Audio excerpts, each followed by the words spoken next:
Hey, salam alaikum. Je suis Oumaima et le 7 octobre 2017, ma mère est morte.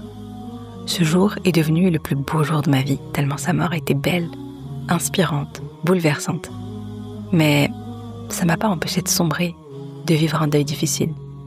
Je n'avais plus que Allah avec moi, alors je l'ai invoqué. Et c'est comme ça qu'est né le miracle Fajr.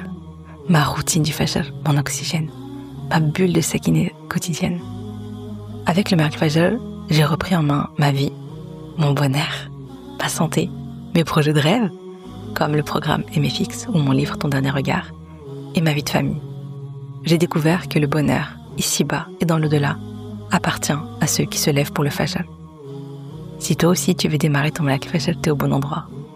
Tu peux aussi télécharger mon guide qui te donne tous les outils pour construire ta routine du Fajr en 7 jours, Inch'Allah.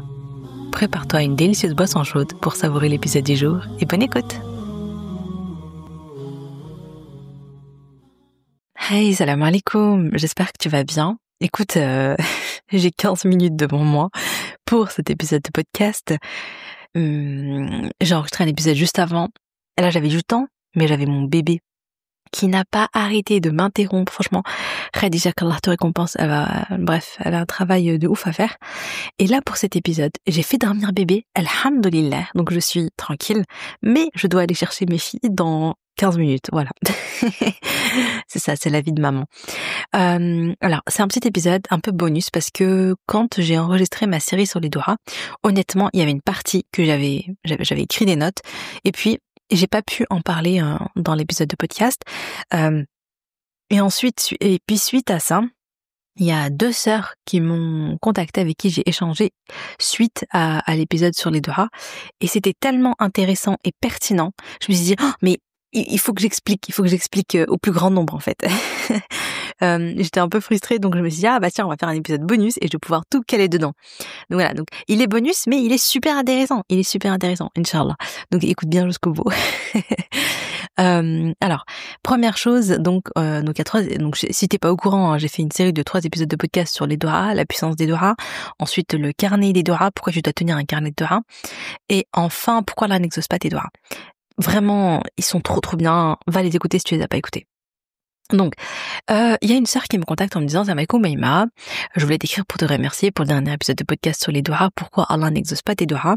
Ma maman a rejoint notre créateur fin juillet 2023, Rabbi Yarhamha. Elle est décédée d'un cancer du ventre, comme ta Oumi, Rabbi Yarhamha. Alors, je saute un petit peu, elle m'a partagé pas mal de petites choses, mais c'est entre moi et elle, donc on va les garder. On va garder ça comme ça. Je partage que ce qui est pertinent en fait pour vous.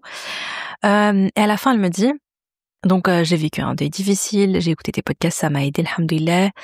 Je me dis que ma maman est dans un monde meilleur, Allah lui réserve un bon repos et elle ne souffrira plus comme elle souffrait dans ce monde. Qu'Allah lui fasse miséricorde et qu'Allah fasse de sa tombe un jardin parmi les jardins du paradis et aussi un lieu de sakina, tu vois, de sérénité pour elle. Bref, et donc elle me dit, mais ça reste très très difficile pour moi d'accepter le fait que Allah n'a pas accepté mes doigts d'épargner ma maman.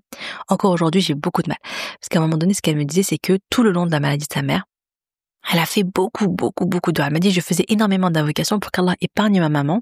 Même quand elle était dans l'agonie, je pensais encore que ma maman pouvait être guérie par la grâce d'Allah. Et donc, elle a eu du mal. Elle s'est dit, moi, j'ai fait tous ces doigts. Et à la fin, là, il n'a pas exaucé. Et donc, je lui ai répondu, alors, je réponds pas à tous les messages. Une petite parenthèse, je fais une petite parenthèse là-dessus. Je réponds pas à tous les messages, tous les mails que je reçois, tous les DM, etc. Tout simplement parce que c'est un métier à temps plein. C'est-à-dire que ça me prendrait vraiment tout mon temps de le faire. Et moi, grosso modo, mon temps, comment est-ce qu'il se divise? C'est d'abord en priorité, on va dire mon temps pour Allah Azza wa Jal, mes prières, etc. Mon temps pour ma famille, ça reste toujours dans les top priorités, évidemment. S'occuper de mes enfants, j'ai 3 enfants, 8 ans, 4 ans, 10 mois. Mon mari, faire à manger, faire mon ménage, tout ça. Pour l'instant, il y a que moi qui fais ça, j'ai pas de gouvernante à la maison pour m'aider, donc je m'occupe de tout ça toute seule. Oui, mon mari ne participe pas, mais ça c'est un autre sujet et c'est pas grave, c'est un truc, on est d'accord là-dessus et tout, il y a pas de souci. Il s'occupe d'autres choses en fait, mais c'est moi qui gère le foyer en entier. Et ensuite, je crée du contenu, donc je fais les podcasts, j'écris mes bulles de sérénité, il y a le MFX, il y a plein de choses, mon livre, etc. Enfin, mon livre est sorti, mais mes proches un livre, Inch'Allah. Donc j'ai mes gros projets. Et ensuite, de temps en temps, je réponds aux personnes. Mais parfois quand j'ai 1 heure devant moi et que je me dis, Oumaima, tu vas faire quoi? Est-ce que tu vas par exemple là maintenant, j'ai 1 quart d'heure. Je me dis, qu'est-ce que je fais? Est-ce que je fais un podcast? Donc je verrai un podcast qui sera écouté par, voilà, sur Aoucha, j'ai les stats, machallah, aujourd'hui il y a, je sais pas, 4,5 millions d'écoutes ou 5 millions, je sais pas. Et donc je sais qu'un épisode sera écouté, voilà, 10 000 fois, même plus, 20 000, il y en a qui ont plus de 100 000 écoutes, etc. Donc je sais qu'il va profiter à un grand nombre de personnes. Ou bien, pendant 15 minutes, je vais répondre, et là je vais probablement répondre à 1 ou 2 personnes. C'est tout. Et d'autant plus que moi, quand je réponds, en général, je réponds vraiment. Donc je prends vraiment le temps, j'écris, je prends le temps vraiment. Moi j'aime pas les trucs pour te dire ah oui merci, ok allez, comme ça là, ok le truc en deux comme ça. Pour moi ça m'épuise et j'ai l'impression j'apporte pas vraiment de valeur. Mais parfois par exemple comme là j'ai reçu ce message, je me suis dit non, il faut que je lui réponde quoi, il faut que je lui explique, il faut que je partage. Voilà, donc et quand je réponds vraiment en donnant tout mon cœur, toute mon énergie, et voilà, et ça me prend beaucoup d'énergie. D'ailleurs, j'en profite pour dire ça, c'est que quand je réponds, par exemple même des fois sur Insta, je vais répondre à une personne qui va me parler d'un truc particulier. En plus moi j'aborde des sujets quand même assez difficiles, hein, souvent c'est le deuil, etc. Et je vais répondre à la personne. Ou bien un autre sujet, et je vais lui répondre. Mais en fait, généralement, je vais laisser des vocaux, c'est pour aller un peu plus vite. Et aussi, c'est parce que vraiment, je fais plusieurs vocaux, je donne tout mon cœur, comme quand je fais un podcast, vous voyez. Et mais ça me vide de mon énergie. Et je peux pas faire ça beaucoup. Je vais faire ça 1 fois, 2 fois, 3 fois. Donc voilà, c'était une petite parenthèse pour qu'on comprenne un peu pour que tu comprennes comment je fonctionne, etc., etc. Donc, revenons à nos moutons. Donc la sœur m'explique que voilà ce qui s'est passé par rapport à sa maman, etc. Et moi, je lui réponds, donc dans la réponse que je lui dis, donc je fais des doigts pour sa maman, etc. Je lui ai dit, je comprends ce que tu veux dire, mais souviens-toi toujours. Allah subhanahu wa ta'ala, il aime ta mère plus que toi, tu ne l'aimes. Tu vois, faut toujours partir de ce postulat. Nous, on va faire les doigts pour les gens qu'on aime, etc. Et on pense qu'on veut le meilleur pour eux. Mais nous, on oublie que Allah Azza wa Jal, il aime la personne encore plus que ce que nous on l'aime, tu vois. Et il veut le bien pour elle encore plus que ce que nous on veut pour elle. Et nous, on sait pas où est le bien. On sait pas où se cache le bien. Allah subhanahu wa ta'ala, il sait. 2, il veut le meilleur pour elle. Et lui, sait mieux que toi quel est le meilleur pour elle. Tu vois, en fait, Allah subhanahu wa ta'ala, on oublie qu'Allah subhanahu wa ta'ala, il est sage. Allah subhanahu wa ta'ala, c'est le subtil. Allah subhanahu wa ta'ala, c'est l'omniscient. Allah subhanahu wa ta'ala, il sait tout, tu vois. Donc, il sait où réside le bien. Et c'est pour ça que parfois, tu vois une personne qui passe par des épreuves et tu te dis, j'aimerais bien qu'elle passe pas par ces épreuves-là, j'aimerais bien qu'elle souffre pas, mais tu sais pas. Allah subhanahu wa ta'ala, il l'a fait peut-être passer par ces épreuves-là parce qu'Allah, il sait que c'est en passant par ces épreuves qu'elle va avoir des déclics, qu'elle va avoir des prises de conscience, qu'elle va grandir, qu'elle va s'éduquer, qu'elle va revenir à Allah, etc., etc., etc., tu vois. En fait, nous, on ne sait pas. On a, Kul shay'in hikma ya'lamuhu Allah. Ma mère, elle dit beaucoup cette phrase, Kul shay'in hikma ya'lamuhu Allah, c'est-à-dire que tout est une sagesse que seul Allah connaît, en fait. Nous, on a une vision, on a un champ visuel qui est très rétréci, qui est petit. On ne sait pas tout. On n'a pas conscience des conséquences des choses, etc., tu vois. 3, Allah subhanahu wa ta'ala a répondu à tes doigts, mais il a juste répondu différemment de ce que toi tu voulais. Mais ne doute pas qu'Allah t'a répondu. Tu vois, Allah, il l'a entendu. Tu vois, cette sœur, Allah subhanahu wa ta'ala, il l'a entendu. Il a répondu à ses doigts. 4, est toujours une bonne opinion d'Allah. C'est hyper, hyper important. Allah subhanahu wa ta'ala, il est selon l'opinion que tu te fais de lui. Alors ça, c'est la base. Pour moi, ça, c'est la base des adorations. C'est la base de tout, en fait. Allah subhanahu wa ta'ala, il est selon l'opinion que tu te fais de lui. Quelle opinion tu as d'Allah? Parce que là, j'ai senti dans le message qu'elle m'a écrit qu'il y avait un truc un peu comme de j'accepte pas. Tu vois, le fait qu'Allah subhanahu wa ta'ala, il a pas répondu à les doigts, je comprends pas, je l'accepte pas. Peut-être même un peu de, tu sais, un peu de, non, je vais pas dire je vais m'arrêter là, je vais pas dire des choses qui sont peut-être pas vraies ou des choses méchantes, etc. Mais en tout cas, voilà, il y avait un truc qui était pas sain, qui était pas positif, qui était pas bon, en fait, même dans sa relation avec Allah. Et en fait, c'est super important que la relation avec Allah subhanahu wa ta'ala, elle soit saine, elle soit bonne. J'ai confiance en Allah. J'ai une bonne opinion d'Allah. Je sais qu'Allah subhanahu wa ta'ala, c'est le sage, il est El-Hakim. Et je lui fais confiance totalement. Je place tous mes soucis entre ses mains. Je l'invoque, mais une fois que j'invoque, j'oublie mes doigts, en fait, et je dis, Allah, je te fais confiance, je sais que tu vas me donner le meilleur dans toutes les situations. J'ai une bonne opinion d'Allah. J'aime Allah Azza wa Jal. Je veux obtenir son amour, je veux obtenir sa satisfaction, je veux le rencontrer. Faut toujours, les filles, c'est super important ça. Ça, c'est la base, toujours avoir une bonne opinion d'Allah. Allah cherche pas à te punir. Allah cherche pas à se venger de toi parce que t'as commis tel péché. Allah, il cherche pas à te faire du mal. Pas du tout, tu vois. Et surtout, ça c'est vraiment ne jamais aller dans ces directions-là, dans ces pensées-là. C'est des pensées des west-west. Ne jamais se dire, ouais, je mérite pas, je fais des péchés parce que de toute façon, je mérite pas, voilà, Allah, il m'aime pas, Allah, ceci. Non. On a toujours une bonne opinion d'Allah, Azza wa Jal. Et vraiment, si t'as pas une bonne opinion d'Allah, Azza wa Jal, c'est que t'as pas assez de connaissances, en fait. Tu connais pas assez Allah. Apprends ses noms, lis le Coran, écoute les hadiths aussi. Tu verras, tu vas t'émerveiller. Allah subhanahu wa ta'ala, huwa ar-Rahman ar-Rahim. Toutes les sourates, elles commencent comme ça, Bismillahir Rahmanir Rahim, tu vois.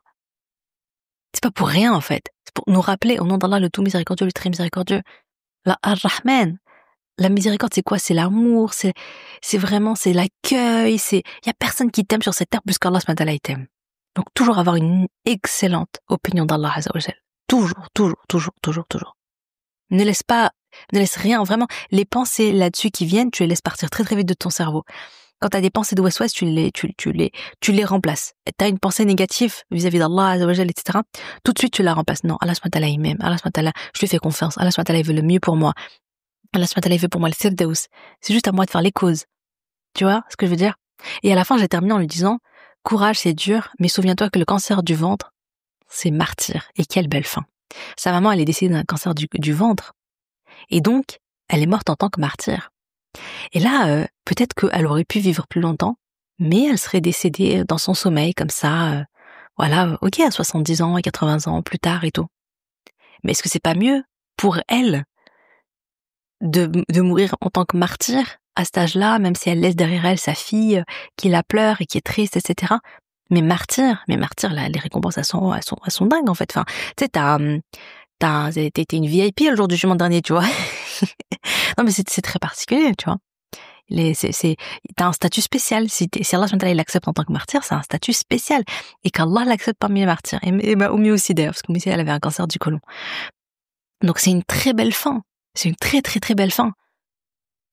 Donc, comment dire? Il faut pas être égoïste. C'est-à-dire, tu vois, moi, je pense à moi, parce que je sais que moi aussi, j'ai fait beaucoup de dua pour que ma mère ne meure pas avant qu'elle tombe malade. Moi, j'ai compris qu'elle allait mourir. Je pense, quand j'ai commencé à comprendre ça, ouais, en septembre, en fait, quand elle a commencé à faire la radiothérapie, ma mère. Et vers l'agonie, je l'ai totalement accepté. Et je me rappelle que pendant qu'elle agonisait, la veille, il y avait une sœur qui me disait, peut-être pour me réconforter, non, mais t'inquiète pas, Oumaima, elle va peut-être guérir et tout est possible avec Allah, continue les doigts et tout. Et moi, je l'arrêtais, je disais, mais elle a pas compris. Enfin, ça y est, ma mère, elle est dans l'agonie, ça se voit. C'est pas un manque de tawakkul, hein, je vois qu'elle est en train d'agoniser. Et même, je n'aimais pas ça parce que je me disais, le problème, c'est que si t'as trop d'espoir, t'es pas assez présente pour accompagner. Si j'étais en mode, ya Rabbi, guéris-la, je suis un peu comme si je suis dans le déni. Alors que ma mère, elle a pas besoin que je sois dans le déni. Ma mère, elle a besoin que je sois là, que je lui tienne par la main, que je fais la shahada avec elle, que je fasse des doigts pour que son âme, elle parte dans la douceur, que je fasse des prières où j'invoque Allah subhanahu wa ta'ala pour qu'il lui facilite ce passage. Elle a plus besoin de ça que, tu vois, voilà. Mais, je dis ça parce que j'avais un de mes frères qui était dans le déni, jusqu'à la dernière minute. Donc, c'était mon livre, tu vois de quel passage je parle. Et non, en fait, on a une bonne opinion d'Allah, on fait des doigts, et ensuite, on fait les doigts en ayant confiance en Allah et en se disant, en fait, en ayant même confiance en Allah, en sa sagesse, en mode, ya Allah, si ce que je te demande, c'est un khir pour moi, donne-le-moi. Mais peut-être que c'est pas un khir pour moi, en fait. Donc, donne-moi quelque chose de meilleur, en fait. Enfin, tu sais, genre, j'ai fait ma doua, j'ai fait ce que j'avais à faire, maintenant, je mets ça entre tes mains, et je te fais confiance, tu gères la suite comme t'as envie, c'est toi qui décides, c'est toi Allah, c'est toi qui sais, j'ai confiance en toi, j'ai une bonne opinion de toi. Ça, c'est super important. Il y a des moments en plus dans la vie, c'est encore plus important, tu vois, genre le mariage et tout. Voilà, moi, je sais que pendant toute mon adolescence, j'ai fait beaucoup de doigts. Voilà, j'avais quelqu'un en tête, j'avais quelqu'un en vue. Voilà, vous savez, l'adolescence, machin, le premier amour et tout. J'ai fait beaucoup de doigts toute mon adolescence. Ya Allah, ya Allah, ya Allah, ya Allah. Et à la fin, là, il me l'a ramené entre les mains, en mode, bon, allez, vas-y, tu m'as tellement cassé la tête avec tes doigts. Allah, il me l'a ramené, mais finalement, ensuite, il me l'a retiré. de la bonne manière. Et j'ai l'impression que il me l'a ramené juste pour me dire, bon, allez, regarde, tu veux absolument cette personne, tu penses que c'est un bien pour toi, c'est pas un bien pour toi. Mais moi, je vais te montrer quand même, regarde. Tu vois, je vais te faire prendre conscience que c'est pas un bien pour toi, que comme ça, jamais peut-être dans la vie t'as des regrets, et puis comme ça, tu te rends compte en fait que coucher les hikma ya'lamu Allah, c'est Allah qui sait. Et subhanallah, c'est ce qui s'est passé, après ça s'est pas fait. Et subhanallah, après je me suis mariée. Et mon mari, subhanallah, je me dis, mais, enfin, c'est la meilleure chose qui me soit arrivée dans ma vie, hein, alhamdoulilah. Ça fait partie des plus beaux cadeaux qu'Allah il m'ait fait, mon mari. Et, et je vois aujourd'hui toute la sagesse qu'il y a eu du fait que le premier, Allah, il a pas répondu au doua. Alors que les doigts, je les faisais la nuit en pleurant, je les faisais j'ai des souvenirs de moi, enfin, une folle. Vraiment. Mais, alhamdoulilah, il a pas répondu à mes doigts. Tu vois. Et je sais qu'à ce moment-là, même si les choses sont pas faites, au fond de moi, je me disais, bon, Allah, il va me remplacer par quelque chose de meilleur, j'en doute pas. Je pense que ça fait partie aussi de mon éducation, c'est-à-dire que ma mère, elle insistait beaucoup là-dessus, hein. Pour moi, ça fait partie des bases. C'est-à-dire que même si tu m'entends que t'as des enfants, ça fait partie des bases. Toujours Allah, toujours avoir une bonne opinion d'Allah. Allah, il t'aime. Allah, il veut le meilleur pour toi. Allah, il veut que t'ailles au paradis, etc., etc. Toujours avoir une bonne opinion d'Allah. Ensuite, il y avait un deuxième message avec très pertinent aussi, sur lequel je voulais rebondir. Sauf que il est l'heure d'aller chercher mes petites princesses. Donc, je vais aller à l'école, je les récupère, le repas de midi, tout ça. J'essaie de faire redormir mon petit prince. Et comme ça, je reprends l'enregistrement de cet épisode de podcast pour la suite. À tout de suite, Inch'Allah. Enfin, pour toi, il se passe rien. Mais moi, dans 2 heures. 3 heures. Allez, salam alaikum. Hey, comment ça va depuis? Moi, il s'en est passé des choses. Non, c'est toujours le même jour. Déjà, je vous reprends pas une semaine après, donc ça c'est bien. Mon bébé s'est endormi, donc ça c'est top, alhamdoulilah. Je sais pas combien de temps, mais j'espère que j'aurai le temps de finir l'épisode tranquillement, comme il a commencé tranquillement. J'aime trop faire des podcasts quand je suis pas interrompue. Vraiment, enregistrer des podcasts, c'est une aventure. Chez moi, c'est une aventure. Mais j'aime trop ça. Honnêtement, alhamdoulilah. J'aime trop créer du contenu, j'aime trop enregistrer des podcasts, j'aime trop écrire mes petits mails, j'aime trop tout ça. Quand ça permet de continuer, j'aime trop écrire des livres et tout. Quand ça permet de continuer tout ça, de pouvoir vous être utile, de pouvoir vous apporter des choses bénéfiques en fait à votre vie, à votre quotidien, à votre relation avec Allah subhanahu wa ta'ala. Et j'espère être une petite cause de bien dans votre cheminement vers Allah. C'est tout ce que je veux. Et que le jour de ma mort, eh bien, vous pensez à moi et vous dites, ah oui, Oumaima, un jour, j'avais écouté un épisode et c'est vrai qu'elle m'avait dit un truc, ça m'avait marqué et tout. Ya Allah, fais-lui miséricorde. Ya Allah, sois satisfait d'elle. Ya Allah, pardonne-lui ses péchés. Ya Allah, préserve-la du châtiment de la tombe. Alors là, voilà, j'aurais tout gagné. C'est vraiment l'objectif. Qu'Allah soit satisfait de nous tous, qu'Allah nous pardonne nos péchés, qu'Allah nous permette d'avancer vers lui, de cheminer vers lui. Parce que la vie, elle est courte. Honnêtement, la vie, elle passe très très vite. Et je sais que moi, la mort de ma mère, ouais, ça a été un déclic, ça a été une prise de conscience réelle. Ça est de me dire, en fait, voilà, le temps, il passe, quoi. Il passe vraiment. Et il y a un moment donné où tu quittes cette terre et qu'est-ce que t'as emporté avec toi, tu vois? Est-ce que t'as emporté avec toi du dhikr, du Qur'an, des du'as, les adorations qu'Allah il aime, de la sadaqa, un petit peu de jeûne, etc., etc. Ou est-ce que t'étais en train de cheminer vers Allah, en train de cheminer vers le repentir, en train de faire de ton mieux, quoi, tu vois, pour progresser, hein. On est tous imparfaits. J'en profite vraiment. Bon, je sais que c'est pas le sujet du podcast et je suis pas censée reprendre par là, mais c'est pas grave, je le dis parce que c'est trop important. Mais je vais faire passer un message là qui est ouvre grand tes oreilles. Voilà, ouvre grand tes oreilles, ouvre grand ton cœur surtout. Où que tu sois aujourd'hui, quel que soit ton stade, dans ta relation avec Allah, dans les péchés que tu commets, dans les adorations que tu fais ou que tu délaisses, là où tu es, tu peux avancer vers Allah. Moi, je sais, moi la première, que pendant longtemps, j'avais l'impression que j'étais un peu hypocrite, genre, comment je peux vraiment avancer vers Allah alors que je commets tel péché, je fais ça, je délaisse cette adoration obligatoire, je délaisse ça, et tu vois, je me sentais tellement hypocrite, tellement mal, et j'avais l'impression que d'où je vais me rapprocher d'Allah, malgré mon état, malgré la place où j'étais qui était nulle. D'ailleurs, je suis retombée une fois sur vous connaissez la roue de la vie? Bref, moi j'avais fait une espèce de roue de la vie mais une version un peu différente, enfin voilà, une version adaptée à mon din et tout, qui était plutôt basée sur le din. Mais j'évoluais quand même plusieurs domaines de ma vie, et je mettais une note de 0 à 10. C'est marrant parce que j'avais mis din, j'avais mis 2 sur 10. Genre relation à Allah, un truc comme ça.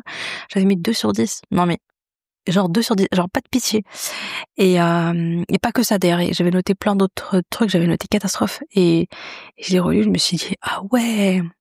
Genre au moment où je remplis ça, je me dis mais enfin vraiment, pour noter 2 sur 10, c'est que mais vraiment mais va dormir quoi, tu sais, c'est presque désespérant, tu vois. Peut-être j'ai été dure avec moi, je sais pas. Là, je mettrais, évidemment, je mettrais pas 9, je mettrais pas 8, je mettrais pas 10, tu vois. Mais bon, je mettrais pas 2 non plus, quoi, tu vois. Mais ce que je veux dire, c'est que, heureusement qu'à ce moment-là, j'ai noté 2 sur 10 dans ma relation à Allah, mais je me suis quand même dit, mais merde, bouge-toi les fesses, quoi. Bouge-toi, fais les choses, fais les causes, fais les efforts. Et je me suis pas dit, ouais, de toute façon, c'est mort. Voilà, c'est foutu. Tu vois, c'est cette espèce de découragement de, à quoi bon, tu vois? Non, on fait quand même et on avance quand même. D'ailleurs, je pense que, enfin, j'ai commencé à retravailler sur le carnet du MFX, et je pense que je vais faire la version que j'ai fait de la roue de la vie. Je pense que je vais la mettre dans le nouveau carnet et tout, Inch'Allah. Mais que j'appelle pas roue de la vie, moi je l'appelle la roue de la dunya et de la akhira. C'est plutôt la roue de la akhira, d'ailleurs je l'appelais que roue de la akhira, parce qu'en vrai, voilà, on vise l'akhira. Bref, ce que je veux dire, c'est que là où tu es aujourd'hui, tu peux avancer, tu peux progresser. En fait, là où t'es aujourd'hui, t'es à ta place, cherche pas. T'as des défauts, t'as des failles, t'as des péchés, t'as des ceci, t'as des manquements et tout. Mais t'es quand même à ta place, tu vois. Et de là où tu es maintenant, vas-y, élance-toi vers là. Et ça ne sera que plus admirable, tu ne seras que plus fier de toi, tu vois. Du chemin parcouru. Tu pourras te dire, ouais, vraiment, j'étais dans le mal, j'étais vraiment loin, mais je me suis pas laissée décourager par les waswas du shaitan qui me dit, ouais, laisse tomber, par mes pensées négatives, en mode, tu vois, comme ce que je disais au début, il me semble, de l'audio, hein, je parlais de la bonne opinion d'Allah et tout. T'as pas laissé une mauvaise opinion d'Allah, de dire, t'es du genre, non, mais d'où Allah il va me pardonner alors que j'ai fait ça, tu vois, mais Allah il pardonne tous les péchés. Ce matin, dans mon miracle Fajr, j'ai vu qu'il y a un miracle Fajr incroyable, punaise. C'est pas le sujet du podcast. Oh là là, cet épisode, il est incroyable. Bref. J'ai fait un miracle Fajr qui était, waouh. Oh là là. Il a commencé à 5h45. Il s'est terminé à 7h20, 7h30. Et dedans, il était parfait, quoi, vraiment parfait.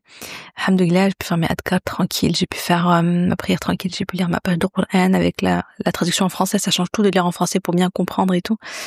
J'ai fait ma marche rapide, j'ai fait ma petite douche, j'ai fait ma skincare, j'ai fait mon jus de légumes, là, je l'ai préparé. J'ai fait ma marche rapide, 36 minutes exactement. Du coup, aujourd'hui, j'ai fait mes 10 000 pas tranquillou. Enfin bon, bref, c'était trop bien. Voilà, quand je commence ma journée comme ça, machallah, c'est, je sais pas comment vous expliquer, hein. Genre j'ai des ailes, voilà, je suis là en mode, ouais, je suis trop bien, je suis trop sereine, je suis trop bien, vraiment, je suis trop bien. Je réveille les filles, je suis de bonne humeur, je suis zen et tout. Ah là là. C'est la meilleure version de moi. Ouais, j'aime pas ce terme, vous le savez, mais là, je deviens la meilleure version de moi-même quand je fais mon miracle Fajr comme ça, vous voyez. Bref. Du coup, ça fait combien? 5h45, 6h45, 7h45. Il a duré après 1h30. Enfin, ouais, bon, bref. Qu'est-ce que je voulais dire? Qu'est-ce que je disais? Donc oui, je suis tombée sur je parlais ça parce que je suis tombée sur un verset de Qur'an. Et c'était une page de Qur'an qui était trop belle. Toute la page était trop belle, tous les versets étaient trop beaux. Subhanallah, il y avait plusieurs rappels incroyables. Et notamment, il y avait celui-là, dit, tu sais, c'est le fameux verset, dit certes, ô mes serviteurs qui désespéraient de la rahma d'Allah, c'est dommage, mon fils il dort, sinon je serais allée chercher mon Qur'an pour chercher la bonne page et tout.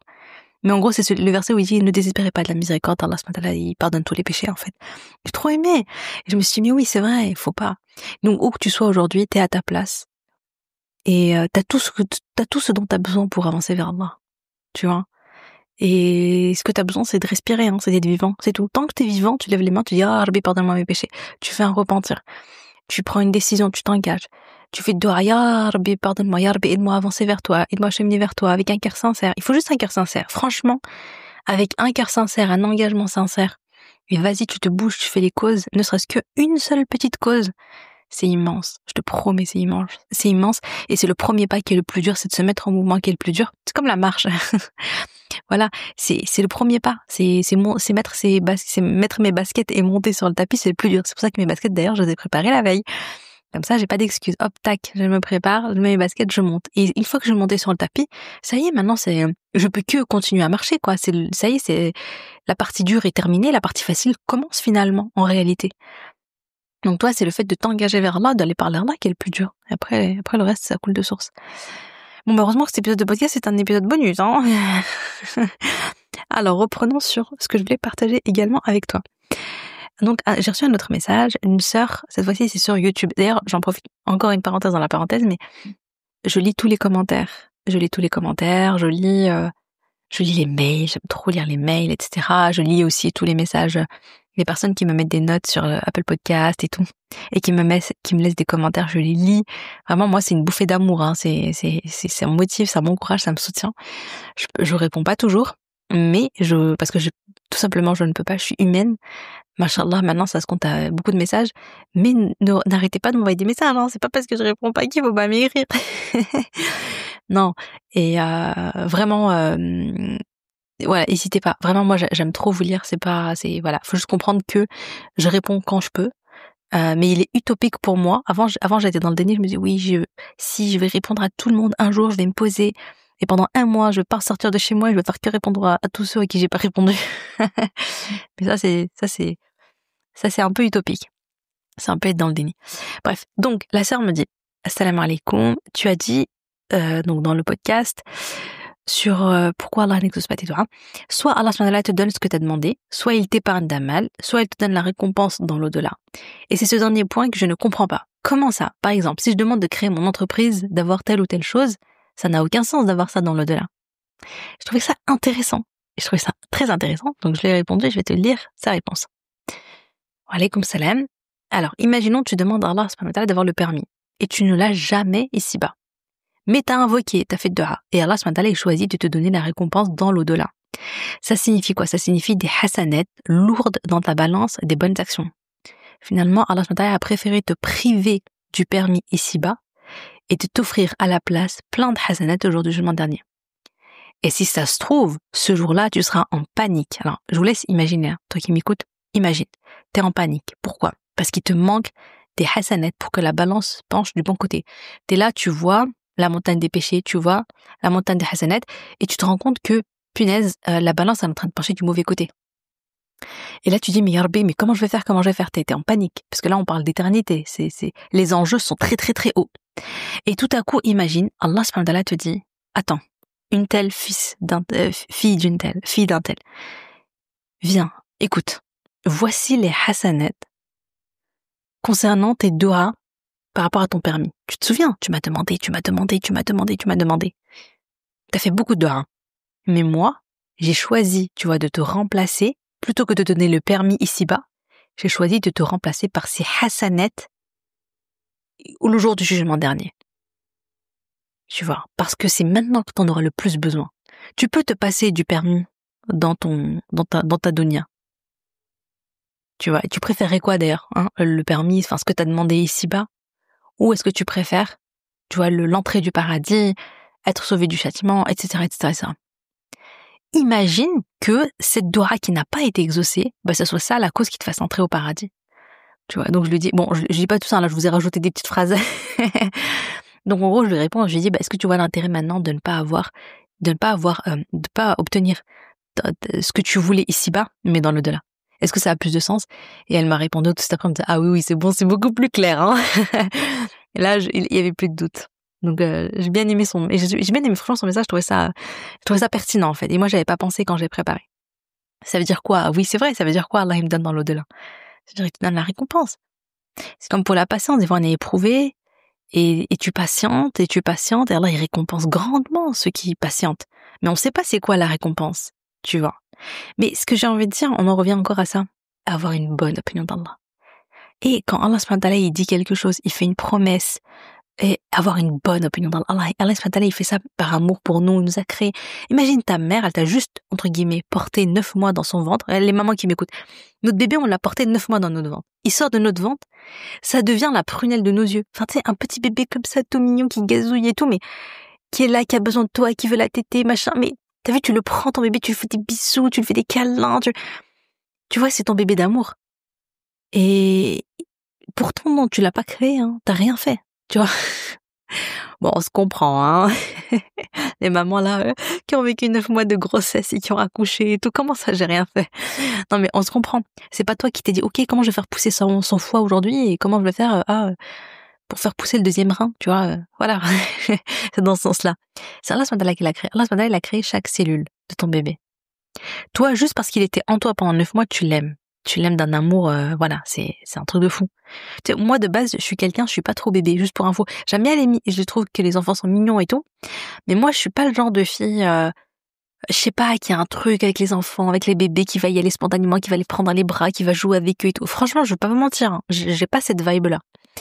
Et pourtant, mes enfants à moi, je les aime de ouf, voilà. Parce que c'est mes enfants à moi. C'est normal, tu vois. Mais ce que je veux dire, c'est que, Walillahi matalul a'la. Allah subhanahu wa ta'ala, il nous connaît parfaitement. Il a créé chaque cellule de nous. Allah subhanahu wa ta'ala, il nous aime et il veut pour nous le meilleur. Et le meilleur, c'est le paradis. Il veut qu'on aille au paradis. Tout ce qui nous ramène dans notre vie, en tant qu'épreuve, on vit des moments des fois difficiles et des fois des beaux moments. Mais dans tous les cas, tout ce qu'il nous donne, Allah subhanahu wa ta'ala, son seul objectif, c'est qu'on avance vers lui, c'est qu'on chemine vers lui, c'est qu'on retourne vers lui, c'est qu'on retourne à lui. Et il est toujours là à nous accueillir, il est toujours là à nous pardonner, il est toujours là, enfin tu vois, il est plein d'amour, en fait, Allah subhanahu wa ta'ala, il t'aime, il veut que tu avances vers lui, c'est tout ce qu'il veut, tu vois. Et donc, il faut toujours partir de ce postulat, et même quand tu comprends pas certaines choses, par exemple là, la sœur qui dit, mais je comprends pas, comment ça il me donne pas ici-bas, c'est pas logique, qu'est-ce qui va me donner mon permis dans l'au-delà, je pense qu'elle a dit un truc comme ça, genre, il va me donner mon permis dans l'au-delà, mais à quoi ça va me servir? Non mais c'est pas ça, tu vois. Mais en tout cas, ce qu'il faut se dire, c'est avoir une bonne opinion d'Allah, en se disant, je lui fais, encore une fois, c'est ce truc de je lui fais confiance. Je comprends pas tout. C'est pas très clair dans mon esprit et tout. Mais je lui fais confiance. Et je sais que je serai toujours bien gagnante, en fait. Tu vois? Je sais qu'il va m'apporter que du khair, en fait. Et voilà, donc vraiment, je remercie les 2 personnes qui m'ont écrit, peut-être qu'elles écoutent le podcast, je vous fais un petit coucou. C'était très enrichissant. Franchement, ça a permis, voilà, de créer cet épisode de podcast, qui était pas forcément prévu. Et, ouais, vraiment, qu'Allah vous récompense. Et je pense qu'il y a plusieurs personnes qui ont pensé comme vous, mais qui ne me l'ont pas dit, qui l'ont pas verbalisé. Donc je me dis, c'est trop bien, parce que on pourra le dire à tout le monde. En tout cas, c'était super intéressant. Alors, il reste encore une partie. Et je me dis, est-ce que je l'enregistre? Bah oui, écoutez, on va y aller, on va l'enregistrer, c'est pas grave. Je crois que le podcast va être un peu long, mais c'est pas grave. Ça concerne les moments où Allah subhanahu wa ta'ala, il exauce les doigts. Donc j'avais préparé toute cette partie, finalement j'ai pas réussi à la caler dans aucun des épisodes, donc on va en parler ici, Inch'Allah. Alors, je suis tombée sur une explication. Vous savez quand on dit, il a été expliqué que l'exaucement de l'invocation, le fait qu'Allah subhanahu wa ta'ala, il exauce nos doigts, ça veut dire qu'Allah donne à celui qui invoque une de ces 3 choses. Donc on en avait parlé, soit Allah subhanahu wa ta'ala, il donne ce qu'on a demandé, soit Allah subhanahu wa ta'ala, il protège la personne d'un mal équivalent à ce qu'elle a demandé. Donc une épreuve devait descendre dans ta vie, par exemple par rapport à cette histoire de permis. Supposons toi tu demandes le permis, mais en fait un bus devait, c'est pas très glamour tout ça, mais bon, tu devais avoir un accident, ta voiture avec le bus, non pas la voiture parce que t'as pas le permis. T'étais en vélo et normalement, voilà, une des épreuves qui devait t'arriver, c'était de te prendre un bus, ou de te prendre une voiture, ou de te prendre un truc comme ça, un trottoir, ou bref, un arbre. Et de te faire très très mal, peut-être te casser un truc, peut-être, enfin, une épreuve douloureuse, tu vois, qui t'aurait bloqué par rapport à tes projets, par rapport à tes vacances, par rapport à, je sais pas quoi, tu vois, tu devais vivre un truc et puis finalement, ça casse tous tes plans, c'est une épreuve difficile, etc. Ça devait descendre, c'était ton épreuve. Mais toi, t'as beaucoup invoqué Allah pour ton permis, tu vois. T'es là, tu invoques.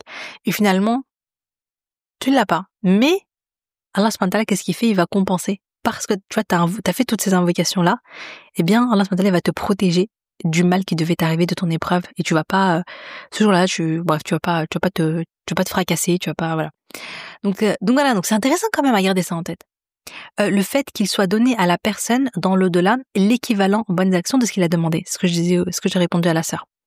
Donc tu as l'équivalent, t'as pas ton permis mais t'as plein de hasanat. Voilà. Et la seconde réponse possible, c'est que pendant ces moments précis, en fait, il y a des situations, parce qu'en fait, il y a plein de hadiths où le prophète sallallahu alayhi wa sallam nous dit, quand tu fais les doigts à ce moment-là, t'es exaucé. Quand tu fais les doigts à ce moment-là, t'es exaucé.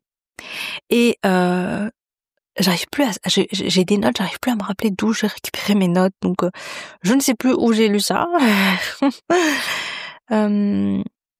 Ah si, je relis mes notes. Parce que j'ai noté une source. L'imam Zarkashi, mort en 694 du calendrier hégirien, a dit l'exaucement de l'invocation par une des trois choses est assuré à celui qui invoque sans que ça soit spécifié à un moment. Ok. Donc là, il est en train de dire quand tu fais un doigt n'importe quand, genre tu le fais tout de suite, etc. Eh bien, il se passe ce qu'on a vu avant. Voilà. Donc soit t'as ce qu'on vient de citer, tu vois, soit ce qu'on vient de citer. Je vais y arriver. Par contre, ce qui est intéressant, il dit que le fait que l'exaucement soit spécifié à un moment, à un endroit ou à une situation précise, comme ce que le prophète sallam nous dit dans les hadiths qu'on va voir en dessous, je vous les lister, eh bien, ça signifie que à ces moments précis que le prophète sallam nous cite, on espère que, en gros, il y a plus de chances, entre guillemets, que ça soit la chose précise que tu as demandé qui est accordée. Tu vois ce que je veux dire? En gros, qu'au lieu d'avoir un remplacement par des hasanettes, au lieu d'avoir une épreuve finalement qui descend pas, eh bien, tu vas obtenir ce que tu voulais. Parce que tu auras fait les doigts dans les moments que le prophète sallam cite. Voilà, c'est une interprétation. Wallahu alam, tu vois. Donc c'est comme ça qu'il explique ce imam, qu'Allah le récompense et qu'Allah lui fasse miséricorde. Voilà. Donc c'est intéressant, c'est bon à savoir. Et après, walillah, c'est Allah qui sait, wallahu alam. Donc maintenant, je vais vous citer ces fameux moments où tu as, disons éventuellement plus de chance entre guillemets que l'invocation soit exaucée telle que tu l'as demandé. Premièrement, donc au moment de l'appel de la prière, entre le adhan et l'iqama et sous la pluie. Quand il pleut, sous la pluie, chaque fois qu'il pleut, les gens sont là, mauvaise humeur, il pleut et tout, il fait pas beau et tout. Eh non, c'est le moment où Allah il exauce les doigts, donc on va faire les doigts et tout, tu vois. D'après Sahel ibn Sa'ad, radiallahu anhu, le prophète sallallahu alayhi wa sallam a dit, il y a deux qui ne sont pas repoussés. Quand il parle de ces deux-là, il y a deux qui ne sont pas repoussés, l'invocation au moment de l'appel et sous la pluie. Rapporté par le Hakim et authentifié par Cheikh Albani dans Sahih al-Jami' numéro 3078. Donc, voilà, donc les deux invocations-là ne sont pas exaucées comme ce qu'on vient de voir, Inch'Allah. D'après Anas ibn Malik radiallahu anhu, le prophète sallallahu alayhi wa sallam a dit l'invocation n'est pas repoussée entre le adhan et l'iqama, rapporté par Tirmidhi dans ses sunan numéro 212. Donc, les doigts que tu fais entre le adhan et l'iqama, ça rejoint le hadith qu'on a dit un peu avant, ça appuie encore. D'après Abdullah ibn Abbas radiallahu anhu, le prophète sallallahu alayhi wa sallam a dit certes, il m'a été interdit de réciter le Coran durant l'inclinaison et durant la prosternation, donc en salat. Durant l'inclinaison, vous devez glorifier Allah, durant le Seigneur, et durant la prosternation, donc quand on est en soujoud, vous devez faire des efforts dans l'invocation, car l'exaucement est alors proche et rapide. Rapporté par Muslim dans son Sahih numéro 479. Donc là, ce qu'on voit, c'est que quand on est en soujoud, on doit faire beaucoup de doigts parce que c'est le moment où l'exaucement est proche et il est rapide. Je sais pas si tu te rends compte, proche et rapide. Subhanallah, vraiment, en soujoud, il faut toujours, chaque prière, en soujoud, il faut toujours en profiter pour faire tes doigts. Et c'est pour ça que tu te rends compte, il y a quand même 5 prières dans la journée, et ça te permet à chaque fois de te poser, de faire le point, et d'invoquer Allah dans des petits soucis. Alors il s'est passé un truc entre le subh et le dor, quand tu pries dor, ya Allah, il s'est passé ça et tout, c'est un peu dur, nanana, tu vois. Et aide-moi, facilite-moi et tout, tu te confies à lui, tu confies ton cœur, tu demandes qu'il t'aide, etc. Il s'est passé un imprévu entre dor et asr, ya Allah, comment je fais pour faire face à ça, ya Allah, j'ai confiance en toi, ya Allah, facilite-moi, nanana. Tu vois, profite à chaque fois des soujoud pour connecter ton cœur à Allah. Et tu vois, comme on a le réflexe de, je sais pas, d'aller raconter les problèmes qu'on a à notre copine, de demander de l'aide. Voilà, tu vois, confie-toi à Allah. Confie-toi à Allah. Moi, il y a pas longtemps, j'avais les nerfs contre mon mari. Et Et en fait, voilà, je suis allée faire ma prière en mode bon, c'est pas bien parce que il priait avec les filles et moi je suis pas venue prier derrière lui. Bon après j'ai pas commencé en même temps, j'étais un peu occupée nanana. Et en même temps, j'étais aussi en mode non mais moi là j'ai envie d'aller prier pour parler avec Allah, pour confier tout ce que j'ai sur le cœur parce que là j'en ai gros hein. Tu vois, en mode voilà, on se joue ah ya Allah et toi nanana nanana nanana, tu vois. Et en vrai, ça fait grave du bien. Franchement, ça fait grave du bien. Donc ça, c'est dans tout. T'as un projet, t'as un taf, y a des trucs qui se passent pas comme prévu, t'as les nerfs, t'es triste, tu pleures, machin. Mais en fait, au lieu de vivre ça en mode solo, voilà, tu vois, donc moi, des fois, je le fais à l'écrit et tout, mais il y a rien de mieux que de le faire en solo. Et il y a Allah, et il m'est arrivé ça, et tu sais pas quoi, et peut-être, bah vas-y, en fait, confie-toi à lui, parle-lui, demande-lui de l'aide, et remets tes soucis entre ses mains, tu vois. Et non seulement ça va te faire du bien, comme à l'écriture, ça fait du bien d'écrire. Mais bon, voilà, tu vois, c'est pas comme les doigts. Parce que là, les doigts, tu dis, tu déposes ce qu'il y a dans ton cœur.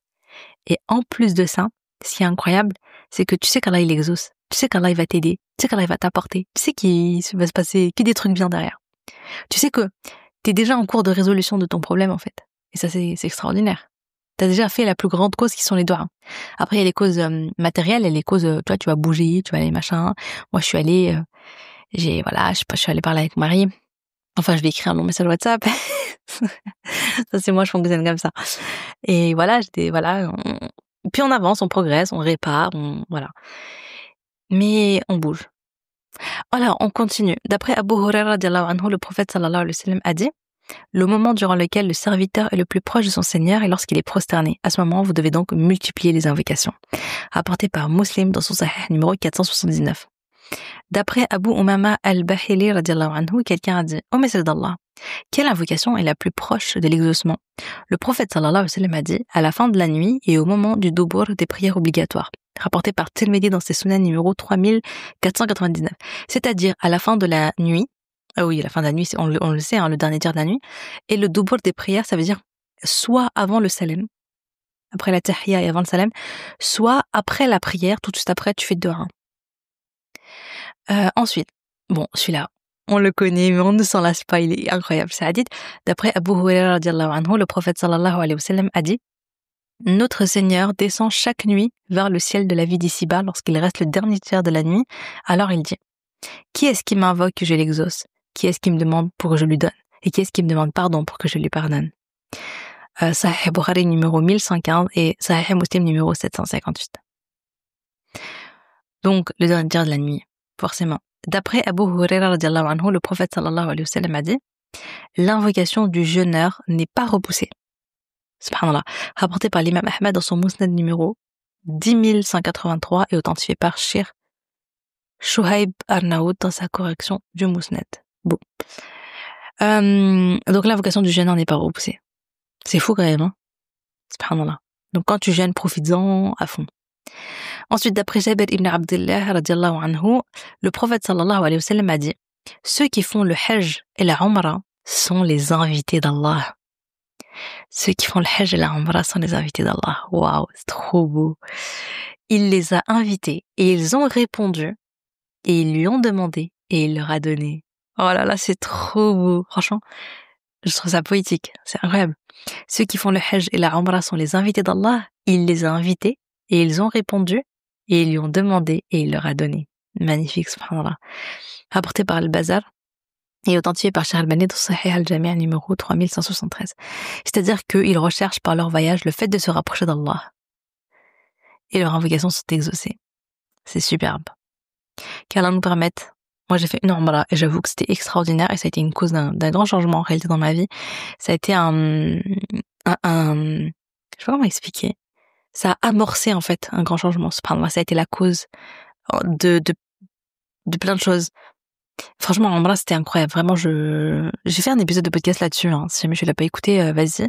Et vraiment, je conseille à tout le monde. Enfin, tu sais, on est là, on met de l'argent de côté, on va aller en vacances, on va aller. Bon, je vous le dis, hein, y a pas meilleure vacances qu'une umrah. Tu peux pas. Et vraiment, moi, je pense que quand on a des sous de côté et que on peut aller en umrah, c'est-à-dire qu'on a la forme, on a la santé. Voilà, on peut avec les enfants, machin, et voilà. il faut vraiment prioriser la Umrah. Prioriser la Umrah avant ton voyage en Malaisie ou je sais pas où, tu vois. Voilà, aujourd'hui, maintenant, les gens, ils veulent aller à Bali, nanana, Malaisie et tout. Ok, c'est cool. Moi aussi, c'est mon rêve. Y a pas de souci, mais vraiment priorise d'abord. Va d'abord en Umrah.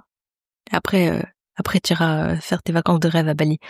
Parce que la Umrah, ça transforme ta vie ici-bas et dans l'au-delà, quoi. C'est un truc de fou, bi'inillah. Voilà, donc Allah nous permette vraiment d'y aller et d'en profiter pleinement, de faire plein de doigts et tout. Qu'Allah permet d'y retourner encore et encore, et qu'Allah nous permette de faire le hajj. Moi, j'ai pas encore fait le hajj et j'avoue, j'ai vraiment envie de le faire. Qu'Allah permette de le faire prochainement. Qu'Allah nous permette à tous. Vraiment, c'est un pilier de l'islam, c'est pas pour rien. D'après Anas ibn Malik, le prophète sallallahu alayhi wa sallam a dit: cherchez le moment que l'on espère dans le jour du vendredi, après la prière du Asr jusqu'au coucher du soleil. C'est-à-dire l'heure du vendredi durant laquelle les invocations sont exaucées. Donc le jour de la Jumu'ah, il y a un moment où les doigts sont exaucés. Rapporté par Tirmidhi et authentifié par Sheikh Albani dans Sahih Targhib numéro 701. D'après Anas ibn Malik radhiyallahu anhu, oui, donc le prophète sallallahu alayhi wa sallam a dit: prenez garde à l'invocation de celui qui subit une injustice, même si c'est un mécréant, car certes il n'y a aucun voile sur elle. Rapporté par Ahmed et authentifié par Sheikh Albani dans Sahih Jami' numéro 119. Attention. En fait, si toi t'as vécu à un moment une injustice, subhanallah, il y a aucun voile entre toi et Allah subhanahu wa ta'ala, tu vois. La doua, elle monte direct. Tu vois, et c'est pour ça qu'il faut jamais commettre d'injustice. Ne jamais commettre d'injustice, parce que la personne après, ça doit, c'est chaud, hein. T'imagines, dans ce hadith, même si c'est un mécréant, subit une injustice de la part d'un musulman et qu'il invoque, subhanallah, ah ouais, ça fait peur. Donc non, on fait pas d'injustice, on est droit, on est surtout pas avec les gens, parce que c'est très compliqué, hein. Franchement, c'est très compliqué les relations, c'est très compliqué quand t'as été injuste envers quelqu'un. Il faut vraiment tout faire pour enfin voilà quoi, il faut faire les causes quoi, pour réparer les torts, pour s'excuser auprès de la personne, essayer de trouver une compensation, essayer enfin voilà, de réparer son tort tout simplement, parce que sinon on trimballe ça avec nous fil akhirah, hein, et c'est chaud. D'après Anas ibn Malik radhiyallahu anhu, le prophète sallallahu alayhi wa sallam a dit: il y a 3 invocations qui ne sont pas repoussées. L'invocation du père. Allez les mamans, les doigts pour nos enfants, subhanallah, ne sont pas repoussés. Très important. Et l'éducation, c'est les doigts, hein, cherchez pas. Hein. L'éducation, c'est les doigts. T'as beau faire tout ce que tu veux avec tes enfants, franchement, la vérité, c'est que à la fin, c'est les doigts. Hein. Voilà, ma mère elle dit ça, c'est les doigts. Toi, tu sèmes des graines, tu fais des efforts, tu leur transmets des valeurs, tu fais de ton mieux, mais à la fin, et bien sûr, ça a un impact ce que tu fais, évidemment, hein, tu vois. Mais les doigts. Ensuite, l'invocation du jeûneur, on l'a vu dans un hadith plus haut, et l'invocation du voyageur, ça on l'avait vu dans l'épisode sur les vacances et tout. Chaque fois que t'es en voyage, sois en mode ah ouais, je vais profiter pour faire des doigts, parce que les doigts, les invocations du voyageur ne sont pas repoussées. Rapporté par Al-Bayhaqi dans Sunan Al-Kubra numéro 6392 et authentifié par Sheikh Albani dans Silsila Sahiha numéro 1797. D'après Imran ibn Hussein radhiyallahu anhu, le prophète sallallahu alayhi wa sallam a dit: l'invocation d'un frère en faveur de son frère en son absence n'est pas repoussée. Je l'aime trop celle-ci. S'il y a une personne que tu aimes, ta sœur, ta voisine, ta meilleure amie, même une personne sur les réseaux qui t'inspire, même moi, je dis ça comme ça, je dis ça, je dis rien. S'il y a une personne que tu apprécies, fais des doigts pour elle. Les doigts ne sont pas repoussés. Je trouve que le plus bel acte d'amour que tu peux faire, d'amitié filaire, tu vois, désintéressé, sincère et tout, vraiment, c'est les doigts, quoi. La personne ne le sait même pas. C'est entre toi et Allah. Et en fait, toi là, tu fais des doigts, c'est trop beau. Il me semble que quand tu fais une doha pour ton frère, je crois qu'il y avait un hadith qui disait qu'il y a un ange qui dit ouais, qui est genre, et toi aussi, tu vois. Mais ça, je sais pas. Attendez, non, je peux même pas faire une pause parce que mon podcast est tellement long que je vais galérer à retrouver là où je me suis arrêtée. Bon, je vais continuer. Mais voilà, je garde ça dans un coin de ma tête. Si je retrouve, etc., hadith, voilà, les sources, etc., je le repartagerai officiellement dans un autre podcast. Inch'Allah. Rapporté par Al-Bazar et authentifié par Sheikh Albani dans Sahih Al-Jami' numéro 3379. D'après Abdullah ibn Omar radhiyallahu anhu, le prophète sallallahu alayhi wa sallam a dit: certes, l'invocation est bénéfique pour ce qui est descendu et pour ce qui n'est pas descendu. Ainsi, vous devez invoquer au serviteur d'Allah. là, le professeur nous dit, la Dora, elle est bénéfique pour ce qui est descendu déjà. Je sais pas, t'es éprouvé, tu vis des trucs, etc. Et pour ce qui est pas encore descendu, c'est-à-dire pour l'avenir, en fait. Donc, faites des doigts. Faites des doigts. S'il se passe déjà des choses, faites des doigts pour que là, tout là, je sais pas, t'es malade et tout ça. Et fais des doigts aussi pour tout ce qui t'est arrivé. Moi, j'aime bien cette doigt, Ya Fattah, iftah li abwab al-khayrat fi dunya ou fi al-akhirah. Ya Fattah, c'est un des noms d'Allah. Ouvre-moi les portes des bienfaits ici-bas et dans l'au-delà. Tu vois, c'est-à-dire qu'à l'avenir, descends-moi que du khayr, tu vois. Et enfin, on va terminer avec ce hadith. D'après Abu Hurairah radhiyallahu anhu, le prophète sallallahu alayhi wa sallam a dit: le plus faible des gens est le plus faible en invocation, et le plus avare des gens est celui qui est avare dans le salam. Rapporté par Tabarani, authentifié par Sheikh Al-Albani dans Sahih Al-Jami' numéro 1044. C'est-à-dire, pourquoi le plus faible des gens c'est le plus faible en invocation? Parce qu'il a délaissé. En fait, les doigts, ça te rend puissant, entre guillemets, dans le sens où, parce que t'as Allah avec toi, parce que tu invoques celui qui est le plus puissant, qui a tout le pouvoir, qui est le roi des rois, qui a toutes les richesses, qui a l'abondance, qui a tout. Donc chaque fois que tu fais doha, tu vois, t'es puissant en fait, t'es fort, tu vois, tu peux, etc. Parce que t'as Allah avec toi, parce qu'Allah il peut te permettre, parce qu'Allah il t'ouvre les portes du khayr, etc. Mais si tu fais pas de doha, mais effectivement que tu es faible sans les doha d'Allah. Qu'est-ce que tu vas accomplir sans les doha? Donc voilà, mon petit prince s'est réveillé, donc je vais vous laisser. En tout cas, c'était un épisode trop bien, je me suis éclatée. Franchement, j'ai kiffé. Je vais pas l'appeler épisode bonus, parce que sinon vous allez même pas l'écouter. Je vais essayer de trouver un titre qui est là en mode waouh et tout. Ah, il faut trop que je l'écoute et tout. Ça serait dommage de passer à côté. N'hésitez pas à le partager autour de vous, à tes proches, etc. Comme je le dis, moi, mon focus, c'est de vous créer du contenu pépitas, et vous, votre mission, c'est de le partager. Youhou! D'ailleurs, ça me fait trop rire parce que je le vois en story, il y en a beaucoup qui partagent, et vraiment merci, mes sœurs, qu'Allah vous récompense. Et une fois, j'ai reçu un message d'une sœur qui m'a dit, qui m'a ressorti ça en me disant: oui, t'inquiète pas, Mima, je me suis rappelé, t'as dit que notre mission c'était de partager, donc t'inquiète, je partage partout. Je trouvais ça trop mignon. Alors qu'Allah vous récompense. Je fais des gros bisous, salam alaikum, et à jeudi prochain, Inch'Allah.